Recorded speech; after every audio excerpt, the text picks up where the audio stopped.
This edition of the Ridley Report is brought to you by WeUseCoins.com.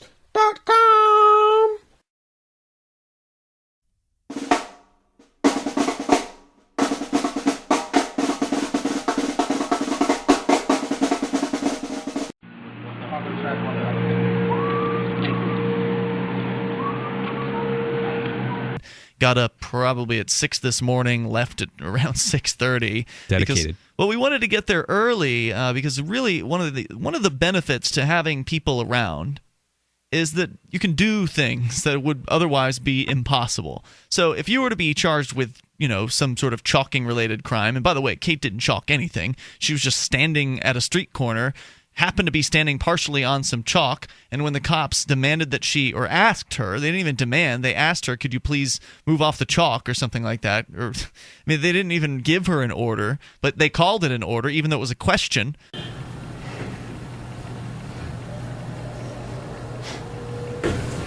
Get off the chalk.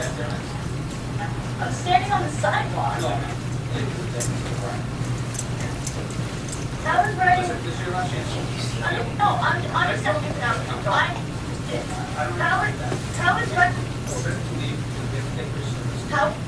How is writing on the side?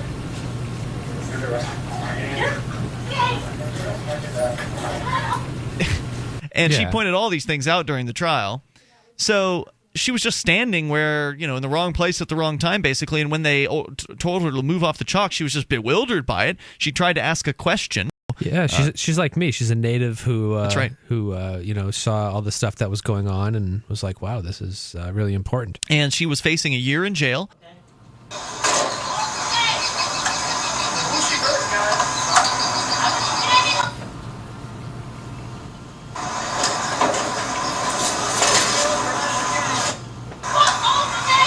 And this was outside of a police station. So the idea was the cops were trying to photograph evidence of a crime, which they claimed that chalking the ground was a crime. Which it's not. Which is ludicrous. She had literally just shown up. She wasn't even there for the chalking protest. She had shown up there because she'd heard that her friend was being arrested. She happened to be in the area just happened to be in the area that day.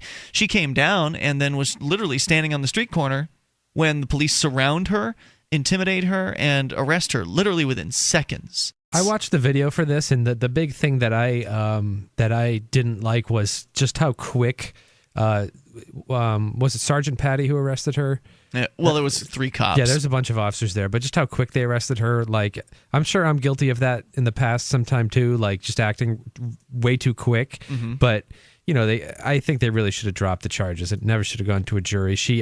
If he had just explained it a little bit more, then she would have moved. Right. And he wasn't interested in explaining. He was interested in getting compliance. Yep. That's what he wanted to do.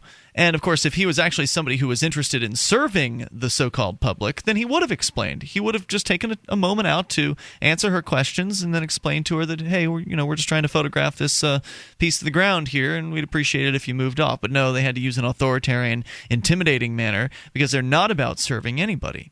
So a number of us came out from Keene, and some folks showed up from Manchester as well, and came out to the court an hour early this morning because jury selection started at 9. So one of the things that we like to do is do jury nullification outreach. And there's a great national organization called FIJA, the Fully Informed Jury Association. You can go to fija.org, F-I-J-A, fija.org, and they've got some great flyers that you can actually print out using your own local area to do this. It's really easy activism. It's activism that I think could have a big effect, and it's something that you don't need to have a whole bunch of people for in order to be effective. So the idea is you want to reach out to potential jurors, or in my case, I'll reach out to anybody that's walking in the court.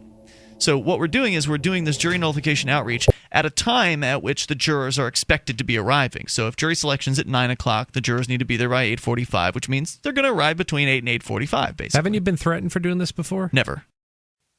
Jury nullification. Here's a neat idea. You as a juror have the right to vote based on your conscience. Now, they won't tell you this in the jury instructions.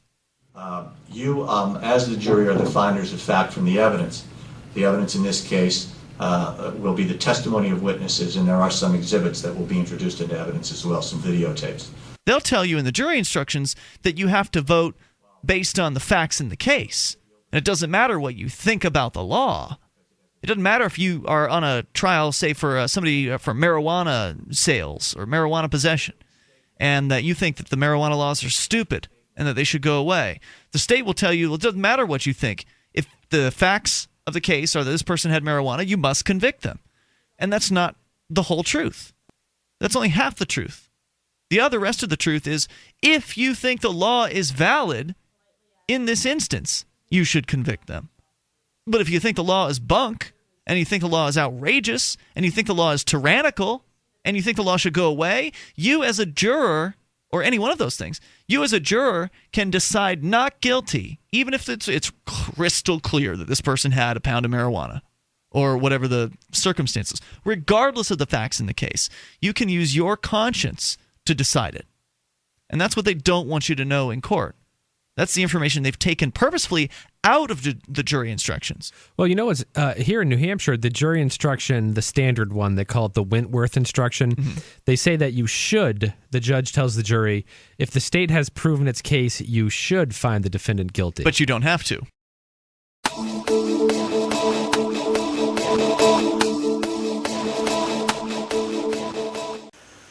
Bitcoins, Bitcoins. I hate everyone who joins for gaining its additional anonymousness, engaging in unregulated busyness. WeUseCoins.com is one place where this wicked people have this wicked fun. I think my head is about to explode.